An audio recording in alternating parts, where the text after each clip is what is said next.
মুসা আলাইহিস সালাতু ওয়াস সালাম প্রশ্ন করেছে, রব আপনি যখন খুশি থাকেন তখন কি করেন? আল্লাহ পাক রব্বুল আলামিন বলেন, ও মুসা শোনো শোনো শোনো, আমি যখন খুশি হই এই জমিনে রহমতের বৃষ্টি দান করি। মুসা আলাইহিস সালাতু ওয়াস সালাম আবার প্রশ্ন করলেন, আল্লাহ আপনি যদি এর থেকে বেশি খুশি হন কি করেন? আল্লাহ পাক রব্বুল আলামিন বলেন, মুসা শোনো শোনো, আমি যদি এর থেকে বেশি খুশি হয় আমি আল্লাহ পাক বান্দার বাড়ি মেহমান পাঠাই। মুসা আলাইহিস সালাতু ওয়াস সালাম আবার তৃতীয়বার প্রশ্ন করলেন, ও আসমানের মালিক জমিনের মালিক, আপনি যদি সব থেকে বেশি খুশি হন তাহলে আপনি কি করেন বলেন, জানতে চাই, বলেন জানতে চাই। মুসা আলাইহিস সালাতু ওয়াস সালাম বললেন, আল্লাহ আপনার জবান থেকে শুনতে চাই, আমার আপনার রব হায়াতের মালিক, মৌতের মালিক, রিজিকের মালিক, সব কিছুর মালিক আমার রব। আমার রব ডাক দিয়ে বলে, মুসা শোনো, আমি যখন সব থেকে বেশি খুশি হই আমি বান্দার ঘরে আমি বান্দার ঘরে একটা কন্যা সন্তান দান করি। কি সন্তান? কি সন্তান? আমরা আমাদের মা বাবাদের মাদেরকে বলি, বিবিদেরকে বলি, শোনো শোনো বিবি শোনো, তোমার দুইটা কন্যা সন্তান হয়েছে, আর একটা হলে তোমার তালাক দেব। আমরা বেজার হয়ে যাই, কন্যা সন্তান হলে, ছেলে সন্তান হলে খুশি হয়, কারণ তুমি বুড়ো হলে পায়ের উপর পা উঠাইয়া খাবা, আর মেয়ে সন্তান হলে পরের বাড়ি যাইবা, পরের বাড়ি যাইয়া কাজ করবে। বাজান শোনো, ছেলে যতটুক মা বাবারে ভালোবাসে তার থেকে 10 গুণ বেশি ভালোবাসে কন্যা সন্তান।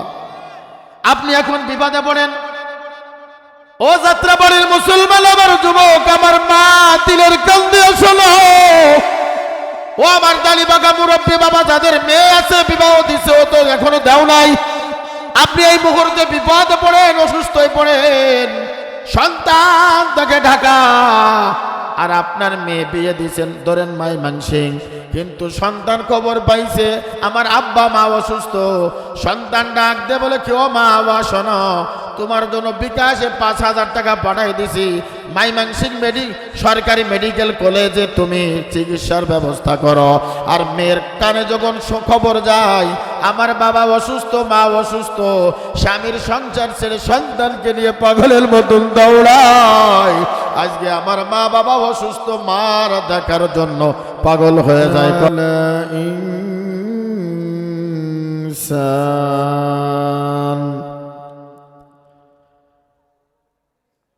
ونشهد أن لا إله إلا الله وحده لا شريك له لا جد له ولا ند له ولا مثل له الذي أرسله بالحق بشيرا ونذيرا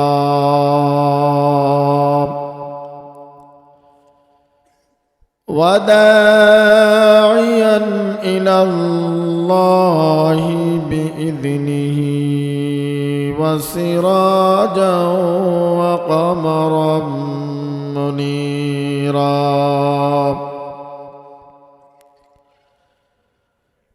أما بعد فأعوذ بالله من الشيطان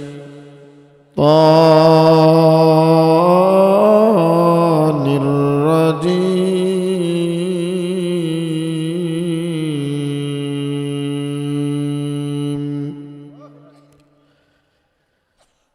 بسم الله الرحمن الرحيم.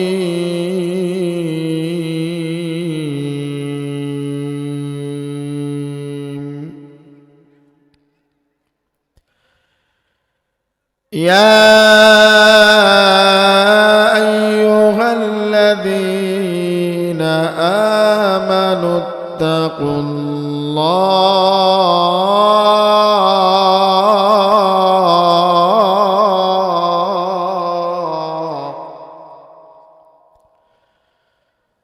آمنوا اتقوا الله وكونوا مع الصادقين.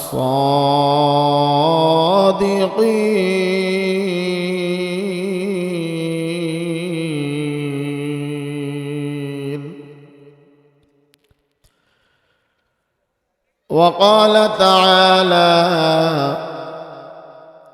ألا إن أولياء الله لا خوف عليهم ولا هم يحزنون.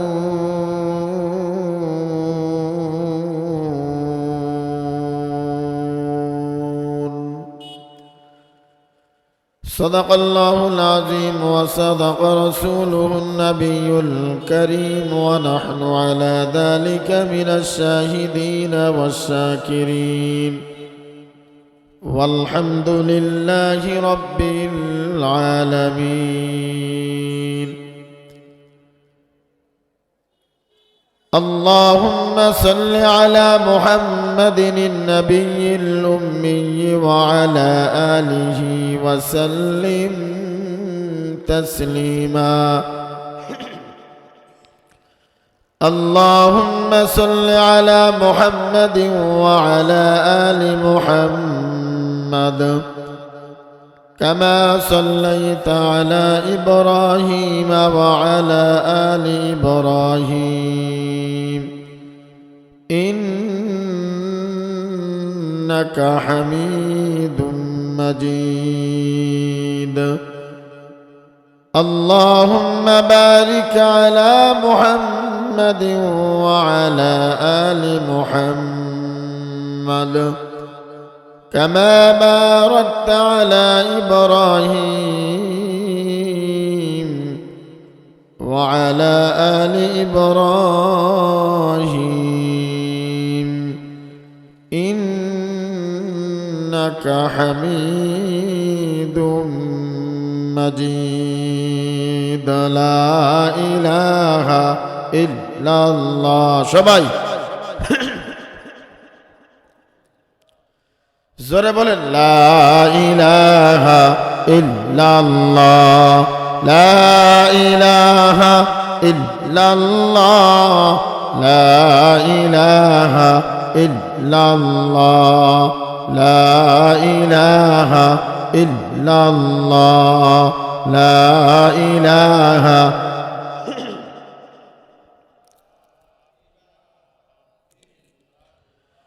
বহু দূরে মদিনা কেমনে যাব চিনি না।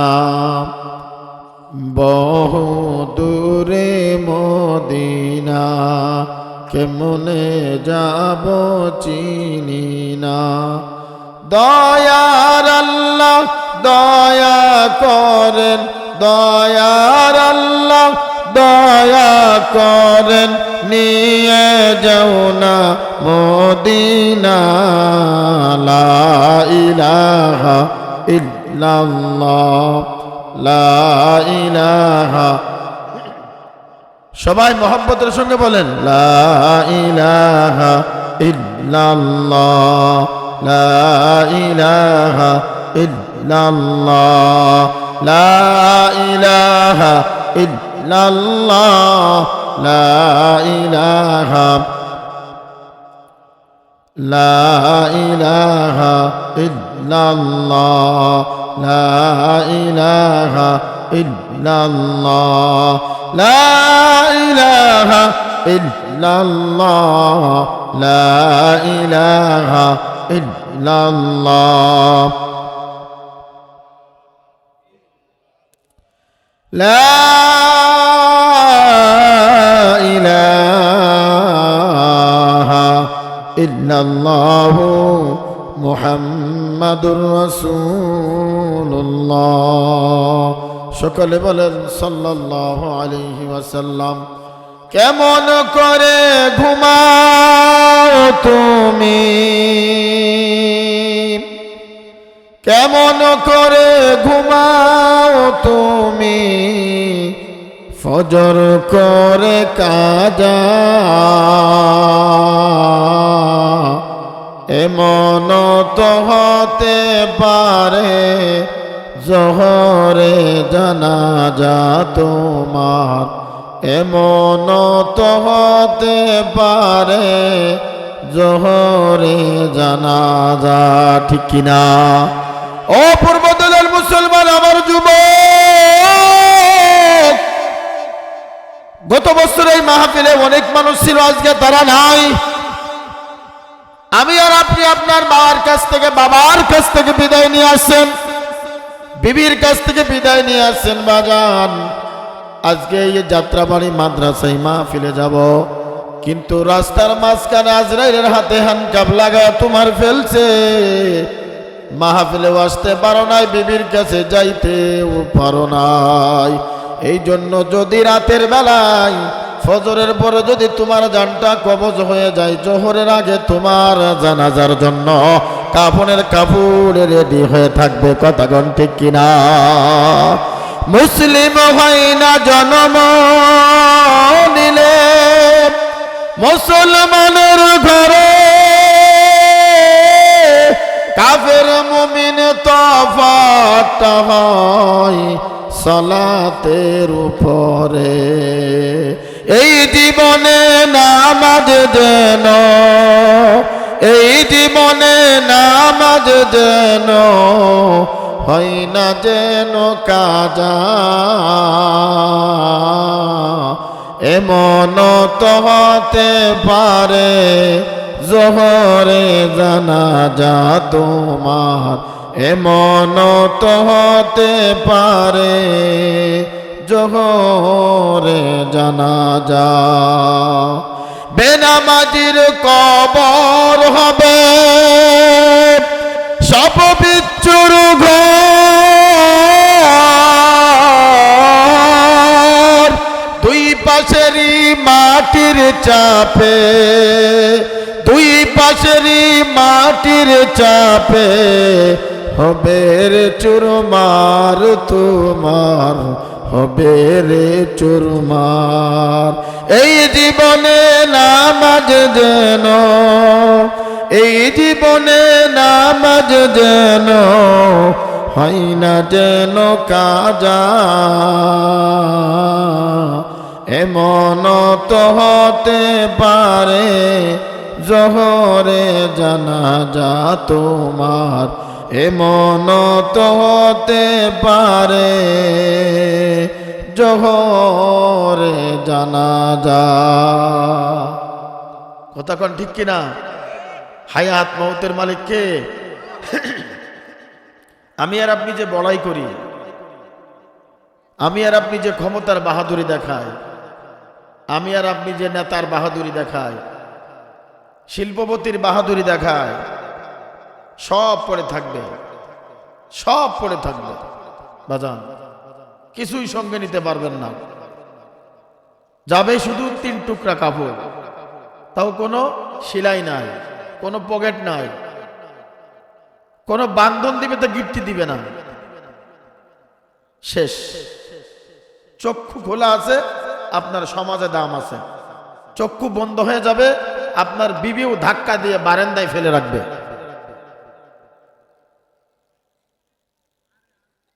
দুনিয়া দুনিয়া দুনিয়া দুনিয়া দুনিয়া দুনিয়া দুনিয়া, দুনিয়ার পাগল, গুনাহের পাগল, বিল্ডিং এর পাগল,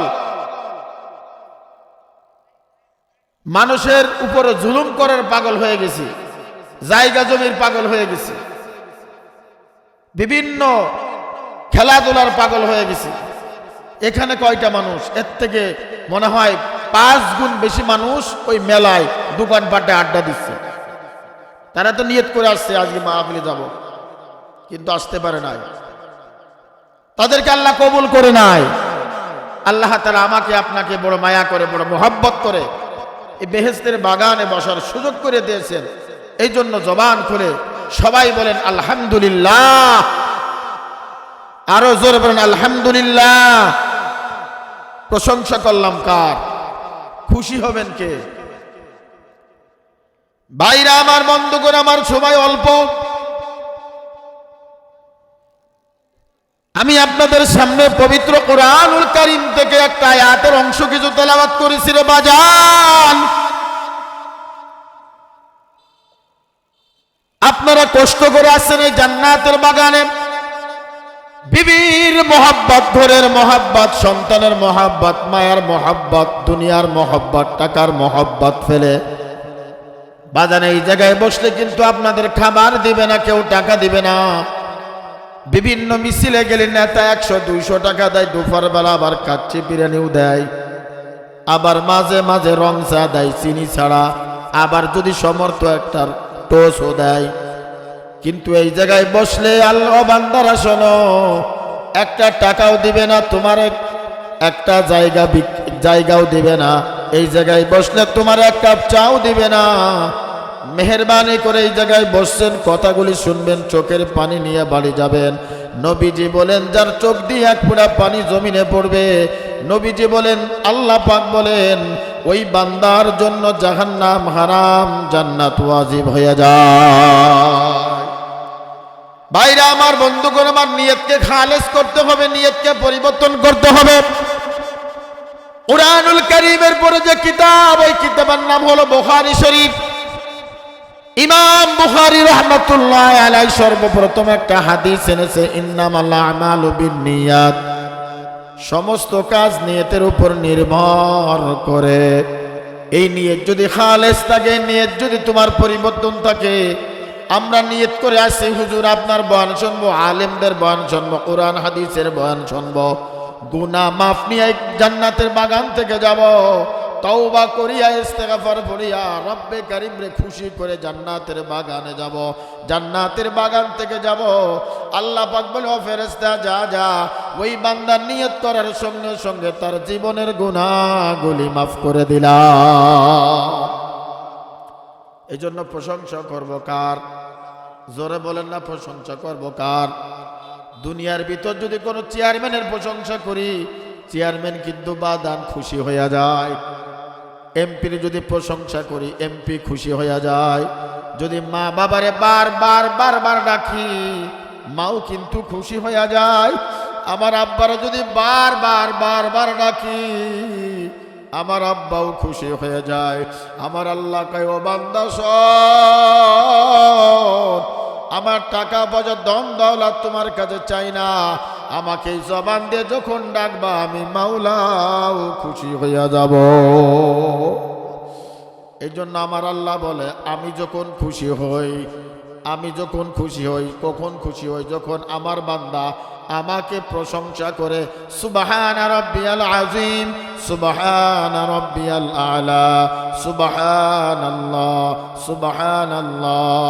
নবীজি হাদিসের ভিতর বলেন, যে বান্দা, যে গোলাম এই জবান দিয়ে জবান নারায়া লা ইলাহা ইল্লাল্লাহ, লা ইলাহা ইল্লাল্লাহ, লা ইলাহা ইল্লাল্লাহ পড়বে, তার জন্য জান্নাতের একটা দরজা আল্লাহ খুলে দিবে।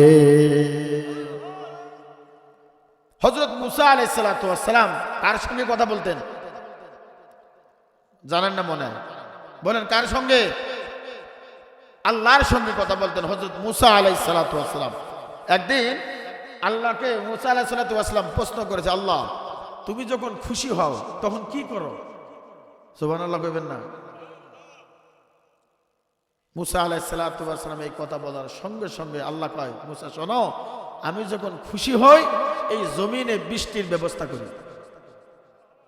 তো আস্তে কর, নাস্তে কর না। সুবহানাল্লাহ, সুবহানাল্লাহ জোরে কইলে 1 বিঘে জায়গা আপনার কাছ থেকে দখল সরে যাবে। সুবহানাল্লাহ, আস্তে কর। এই সামনে 12ই ফেব্রুয়ারি নির্বাচন, জাতীয় নির্বাচন। 1 কাপ রং চার জন্য, আমার ভাই, তোমার ভাই, উক্ক ভাই, কদম ভাই, বালতি ভাই, বদনা ভাই, 1 কাপ রং চার জন্য এমন চিৎকার মারে নেতারে খুশি করার জন্য, প্যান্টের হুক ছিঁড়ে ফেলায়। কয় কাপ রং চা, তার দাম কত? 5 টিয়া। আর আমার আল্লাহ কয়, বান্দা যখন সুবহানাল্লাহ পড়বে, আসমান আর জমিনের যত ফাঁকা জায়গা আছে, আমি আল্লাহ ওই বান্দার আমলনামায় নেক দ্বারা ভরপুর করে দেব। ভাইরা আমার, বন্ধুগণ আমার, পূর্বদলার মুসলমান, যাত্রাবাড়ির মুসলমান, আমার যুবক, মুসা আলাইহিস সালাতু ওয়াস সালাম প্রশ্ন করেছে, রব আপনি যখন খুশি থাকেন তখন কি করেন?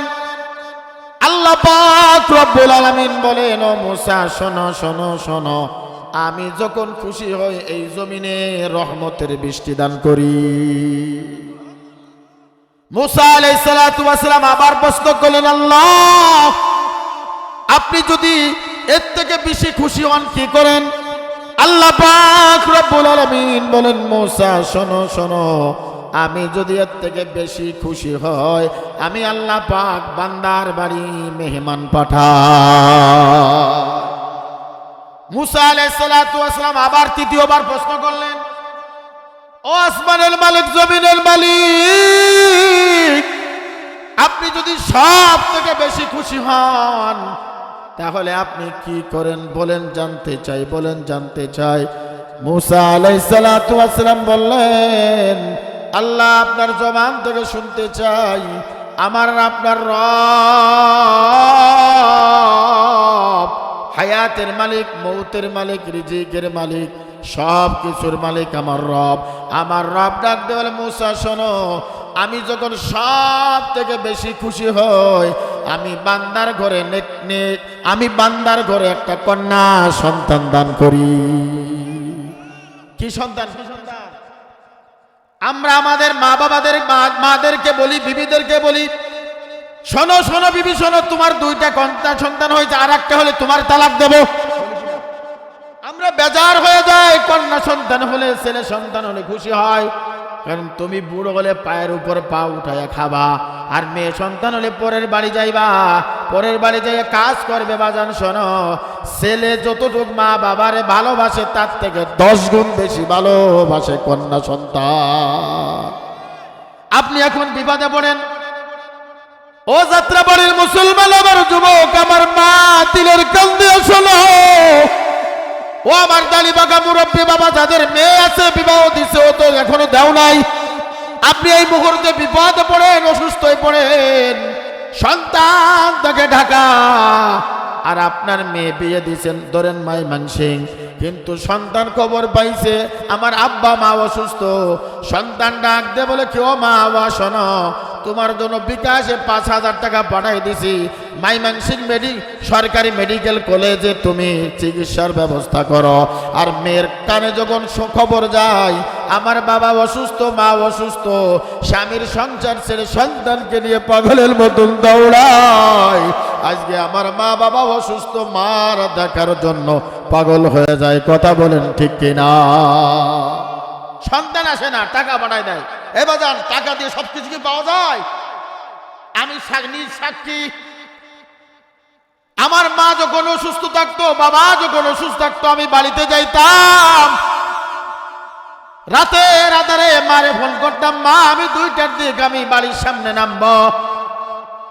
2টা 3টা 4টা বাজে যাইতো, কিন্তু সবার দরজা বন্ধ, সবাই ঘুমিয়ে পড়তো, মা ঘুমাইতো না। মা দরজার কাছে ওই যে গলা কাটা মুরগির মতন বসিয়া বসিয়া তাকায় থাকে, কখন আমার সন্তান বাড়িতে আসবে, একটা নজর দেখব। যখন মায়ের সামনে একটা ডাক দিতাম, মা, সঙ্গে সঙ্গে মা বলতো, বাজান আইছো? আমি বলতাম, মা কি তুমি ঘুমাও নাই? বলে, তোর টেলিফোনটা পাওয়ার সঙ্গে সঙ্গে আমার চোখে ঘুম নাই, নিয়ত করে ফেলেছি তোর চেহারা না দেখা পর্যন্ত আমি মা ঘুমাবো না। আমি বলতাম, মা তুমি নাকি অসুস্থ? এইবার মা করুণ সুরে ডাক দে বলে, কি আব্বা রে, তোর চেহারাটা দেখার সঙ্গে সঙ্গে আমি অর্ধেক সুস্থ হয়ে গেছি। এমন কথা বলে কিনা? বলছে কিনা? আপনাদের বলি নাই? ও বাবা বলি না, আপনাদের বলি নাই? আপনার মা বাবা বলেছে, বাবা তুই যখন বাড়িতে আসছো তোর চেহারা দেখার সঙ্গে সঙ্গে আমার অর্ধেক অসুস্থ শরীর সুস্থ হয়ে গেছে, বলেছে না বাবা? এই জন্য আল্লাহ পাক রব্বুল আলামিন বলেন, মুসা শোনো, আমি সব থেকে বেশি খুশি হওয়ার সঙ্গে সঙ্গে আমি আমার বান্দার ঘরে কন্যা সন্তানের ব্যবস্থা করে দিই। এই জন্য কন্যা সন্তান হলে খুশি হন সব থেকে বেশি কে? জোরে কন কে? আমার আপনার বাড়ি যদি ঘন ঘন মেহমান আসে খুশি হন কে? আর আমরা কই বাপ মারে খাবার দিই না, ভাই বোনরে খাবার দিই না, ভাই ভাই এতিম, ভাই অসুস্থ, ভাইরে খাবার দিই না। বোন বিয়ে দিছেন, জামাই মারা গেছে, বোন বিধবা, বাড়িতে আসলে আর নজরে দেখেন, কোন নজরে দেখেন? আপনার বউ কি এত ঘন ঘন আসে কেন তোমার বোন? বলে কি না? কিন্তু শালি আর শ্বশুর এবং শাশুড়ি আসলে দোকান থেকে, বাজার থেকে বড় মাছ, বড় কাল্লা কিনে নিয়ে আসে। কিন্তু বোন আসলে, ভাগিনা আসলে তুচ্ছ ভাষায় বকাবাজি করে, তুচ্ছ ভাষায় ব্যবহার করে, ঠিক মতন খাবারও দেয় না, ঠিক মতন রান্নাও করে না। কিন্তু শালি আসলেই বড় বড় মাছের মাথা, এবার রানের গোস্ত, সিনার গোস্ত, কথা কোন ঠিক কিনা? এই জন্য সব থেকে বেশি খুশি হলে আল্লাহ পাক কি দেন? মেয়ে সন্তান দান করেন। এই জন্য সন্তান দিয়ার মালিক জোরে বলেন কে? ছেলে হোক মেয়ে হোক, দিয়ার মালিক জোরে বলেন কে? এই জন্য খুশি হব কার ওপর? জোরে কন্যা, খুশি হব কার ওপর? যদি আমি আর আপনি যদি আল্লাহর যে কোনো কাজে খুশি হই, আল্লাহ পাক রব্বুল আলামিন আমার আপনার সকল মুসিবত থেকে আল্লাহ হিফাজত করবে। জোরে কোন আমিন। আল্লাহ পাক রব্বুল আলামিন কোরআনুল কারীমের ভিতর বলেন, ইয়া আইয়ুহাল্লাযীনা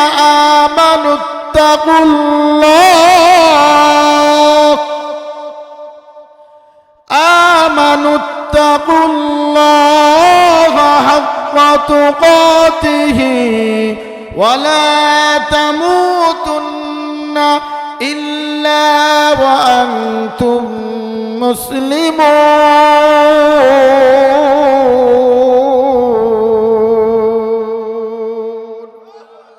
এ কালামে জিন্দা কুরআনে হাকিম, হিকমতে উলা ইয়াজালসতু কদিম বাগা কুরআ কালামুল্লাহ বসন কদিমাসতি নয়ন।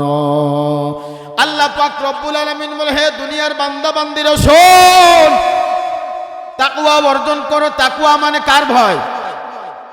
কথা বলতে, তাকওয়া মানে কার ভয়? তাকওয়া মানে আল্লাহর ভয়। তাকওয়া অর্জন করো। তাকওয়ার মেডিসিন তুমি অন্তরে ঢুকাও। নামাজ পড়া কিন্তু তাকওয়া না। রমজান মাসে রোজা রাখা কিন্তু তাকওয়া না। 7 লাখ টাকা দিয়ে হজ করা কিন্তু তাকওয়া না। মানুষের যাকাত দেয়া কিন্তু তাকওয়া না। তাহলে হুজুর কোনটা তাকওয়া? মুফাসসিররা বলে গুনাহ থেকে বাঁচার নাম হলো তাকওয়া। গুনাহ থেকে বাঁচার নাম হলো তাকওয়া। আপনি জিনার কাজে চলে গেছেন, হারামের কাজে চলে গেছেন, ওই জায়গা থেকে তওবা করে ফিরে আসার নাম হলো তাকওয়া। গুনাহ থেকে বাঁচার নাম কি বাজান? বলেন, গুনাহ থেকে বাঁচার নাম কি? জোরে কোন, গুনাহ থেকে বাঁচার নাম কি? ভাইরা আমার, বন্ধুগণ আমার, আল্লাহর নবীর কাছে একজন সাহাবী আসছে, এসে বললেন, ইয়া রাসূলুল্লাহ, ইয়া হাবিবাল্লাহ, আমি বড় বড় 4টা অপরাধ করি। 1 নম্বর হলো আমি জিনা করি। 2 নম্বর হলো বাজান আমি মিথ্যা কথা বলি। 3 নম্বর আমি পাপ কাজ করি, আমি অপরাধ করি। 4 নম্বর হলো আমি নামাজ কাজা করি অথবা খারাপ কাজ করি। আল্লাহর নবী সাল্লাল্লাহু আলাইহি ওয়াসাল্লামকে এই কথা বলার সঙ্গে সঙ্গে এইবার আল্লাহর নবী বললেন, ও সাহাবী শোনো শোনো, তোমাকে একসঙ্গে 4টা মাসালা দিলে 4টে দিকে তওবা করলে তুমি পারবা না। তোমাকে একটা একটা করে ছাড়তে হবে, একটা একটা করে তোমাকে ছাড়তে হবে। এইবার আল্লাহর নবী মুহাম্মদুর রাসূলুল্লাহ সাল্লাল্লাহু আলাইহি ওয়াসাল্লাম বলেন, এই জন্য তোমাকে সর্বপ্রথম একটা কাজ ছাড়লে তুমি 3টে কাজ তোমার থেকে বন্ধ হয়ে যাবে।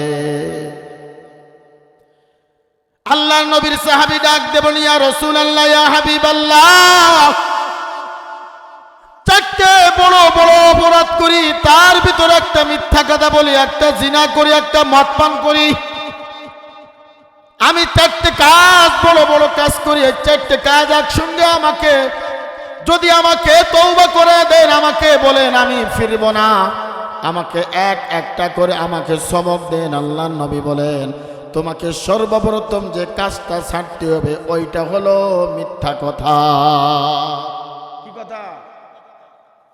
বক্তা সাহেব আসবে 10টায় স্টেজে উঠবে, আমার হুজুর দিয়ে বলি, আপনাদের দিয়ে বলবো না, আমাদের দিয়ে আমরা বলি। 10টায় স্টেজে উঠবে বক্তা সাহেব, 11টা বেজে গেছে, এখনো ময়মনসিংহ পৌঁছে, এই তো পূর্বতলা কথা কন না। সিএনজি ওয়ালা ড্রাইভার, আমার বিবি অসুস্থ, মেয়ে অসুস্থ, সকাল 10টায় ময়মনসিংহ মেডিকেলে যাওয়া লাগবে। এবার সিএনজি এর ফোন দেয়, ভাই কই আছো? আসলে আসে হলো ময়মনসিংহ, এই তো শ্যামগঞ্জ, তোমার জন্য অপেক্ষা করতেছি। দোকানওয়ালা ভাই টাকা পাবে, 1 মাস 2 মাস ঘুরাই। এইবার দোকানওয়ালা ভাই বাইরে ফোন দেয়, ভাই কই আজকে মাল আসবে, তোমার কাছে 2000 টাকা পাবো। ঘরে ঘুমিয়ে রইছে, কয় আমি তো ঘরে না, আমি বেড়াইতে আসছি। কথা কয় না কা? মোবাইল ভালো এবং মোবাইল খারাপ, মোবাইল ভালো আবার মোবাইল খারাপ। এই মোবাইলে আসার পর থেকে মিথ্যা যদি এক গুণ থাকতো 10 গুণ আরো বেড়ে গেছে মোবাইলের কারণে। বাজান শোনো, মিথ্যা তোমারে ধ্বংস করে দেয়, মিথ্যা তোমার ব্রেন নষ্ট করে দেয়, মিথ্যা তোমার আত্মা নষ্ট করে দেয়, মিথ্যা তোমার কলম নষ্ট করে দেয়, মিথ্যা তোমার ভালো কাজগুলি নষ্ট করে দেয়, মিথ্যা তোমার নামাজ নষ্ট করে দেয়। মিথ্যা হলো গুনাহের মা, মিথ্যা ছেড়ে দিবা, সমস্ত গুনাহ থেকে তুমি বাঁচবা। সমস্ত কিছু গুনাহের মূল হলো মিথ্যা। যেমন মা সন্তান জন্ম দেয়, গাছ ফল জন্ম দেয়, মিথ্যা গুনাহ জন্ম দেয়। একটা মিথ্যা কথার কারণে 100টা মিথ্যা কথা বলে, কথা কন না কেন? এই জন্য মিথ্যা ছেড়ে দিতে হবে। ও যাত্রাবাড়ির মুসলমান, পূর্বদলের মুসলমান, 1 নম্বর সবক মিথ্যা ছেড়ে দিতে হবে, মিথ্যা বন্ধ করে দিতে হবে। মিথ্যা বলবো না, জীবন চলে যাবে, আমার মাথা থেকে গর্দান পড়ে যাবে, কিন্তু মিথ্যা কথা আর বলবো না। বিবির সঙ্গে বলবো না, মায়ের সঙ্গে বলবো না, বন্ধুর সঙ্গে বলবো না, হুজুরের সঙ্গে বলবো না, চাচার সঙ্গে বলবো না, সন্তানের সঙ্গে বলবো না। মিথ্যা যদি আপনারা ছেড়ে দেন, নবীজি হাদিসের ভিতর বলেন, তুমি সমস্ত ফাহিশা কাজ থেকে আল্লাহ তোমারে হেফাজত করে রাখবে।